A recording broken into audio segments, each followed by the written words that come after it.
ધોરણ 12 આંકડાશાસ્ત્ર એમાં સ્વાધ્યાય 2.2 આપણે પહેલો દાખલો જોયો હતો. આજે આપણે બીજો દાખલો જોવાના છે અને એ પણ ખૂબ અગત્યનો દાખલો છે. એક દ્વિપદી વિતરણનો મધ્યક આપણને આપેલો છે. જ્યારે પણ દ્વિપદી વિતરણ આવે અને મધ્યક આવે એટલે મધ્યક એટલે એનપી અને એનપી આપેલા છે આપણને 5.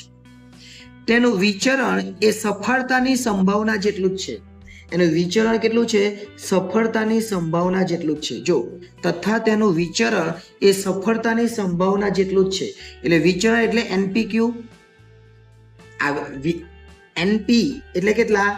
5 અને એનપીક્યુ એટલે વિચરણ એટલે એનપીક્યુ કહેવાય. એ કેટલું? સફળતાની સંભાવના. સફળતાની સંભાવના એટલે પી. એટલે આ બંને કેવું છે?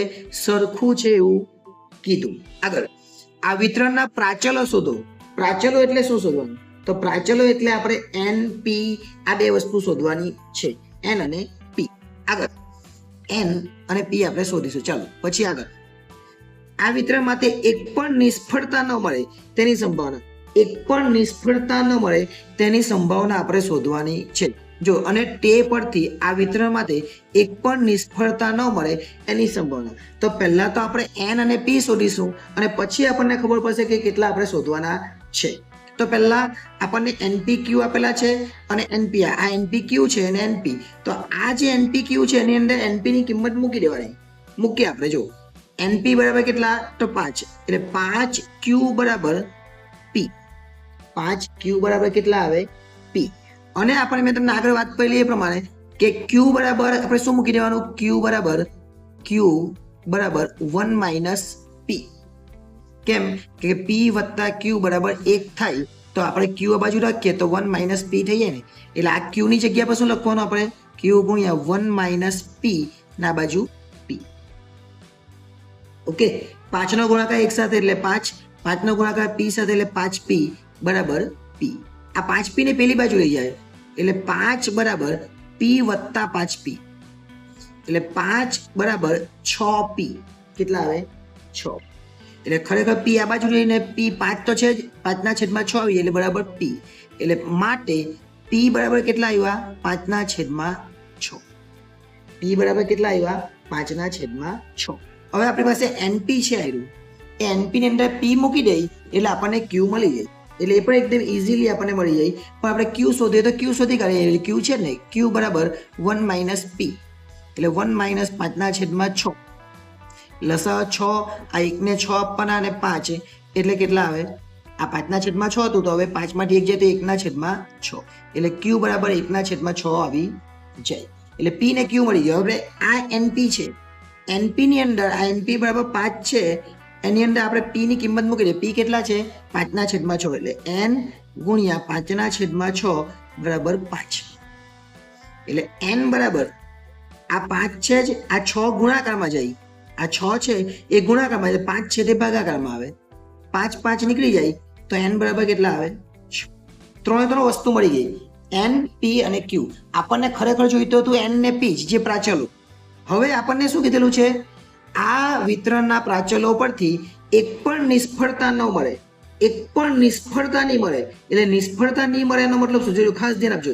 એક પણ નિષ્ફળતા નહીં મળે, બધામાં સફળતા, બધામાં જ આપણે જીતી જવાનું છે. એનો મતલબ કે n બરાબર 6 તો છે જ. તો p બરાબર આપણી પાસે છે જો n બરાબર 6, p બરાબર 5/6 અને q બરાબર 1/6. હવે px કેવી રીતે શોધવાનું જોયું. px બરાબર x બરાબર 6 લેવાના. હવે કેવી રીતના તે સમજાવો. પહેલા આપણે સૂત્ર મૂકી દઈએ. ncx પછી px અને q n માઇનસ x. ધ્યાન આપજો અહીં n કેટલા? 6. c બરાબર કેટલા લેવાના? તો c બરાબર c પછી x બરાબર બી 6 જ લેવાના. અને p કેટલા લેવાના? તો p એટલે આપણી પાસે 5/6. x બરાબર કેટલા લીધેલા છે આપણે? તો x બરાબર આપણે લીધા 6. અને q બરાબર 1/6 છે. એની કેટલી? 6 માઇનસ 0. x બરાબર કેટલી લીધી આપણે? 6 minus 0 sorry 6 minus x. 6 minus x કેમ લીધા? p6 છે એટલે 6 માઇનસ 6 એટલે 6 માઇનસ 6 લખે. આ x બરાબર 6 જ લીધા ને, જે 6 આ બી 6. હવે n બી 6 જ છે એટલે 6 માંથી 6 જાય તો q બરાબર 0 આવ્યો. અને નિષ્ફળતા કેવી હોવી જોઈએ? 0 હોવી જોઈએ. એક પણ નિષ્ફળતા નહીં હોવી જોઈએ. એનો મતલબ કે q 0 આવવો જોઈએ. તો q 0 આવી ગયો ને. એટલે અહીંયાથી આપણને ખબર પડે આપણે આ 6 કેવી રીતના હોય તો જેટલા આપણને આપેલા છે એટલા જ લઈ તો Q 0 થઈ જાય. જો હવે 6C6 એટલે એક જ આવવાનો. 5 ની 6 ઘાત કરવાની. 5 ની 6 5 ગુણ્યા 5 ગુણ્યા 5 ગુણ્યા કેટલી વખત 6 વાર એટલે 15,625.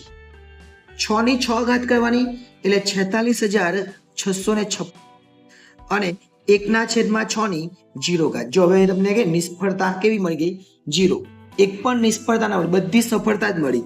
એટલે આનો જવાબ કેટલો આવે? એક જ આવવાનો. 1 ગુણ્યા 15,625 અને છેદમાં 46,656 ગુણ્યા 1. કોઈની બી 0 ઘાત કરો એટલે એક જ આવે. એટલે આપણો જવાબ બેઠો જ આવી ગયો 15,625 અને છેદમાં 46,656 આ આપણો જવાબ આવે.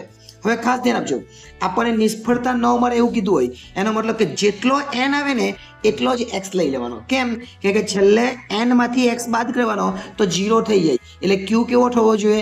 0 થવો જોઈએ, જેને એક પણ નિષ્ફળતા ન મળેલી એવું કહેવાય. એટલે આ દાખલો પણ ખૂબ અગત્યનો હતો. કેવી રીતે દાખલો થયો એ સમજજો અને પછી તો સાદું રૂપ જ આપવાનું છે.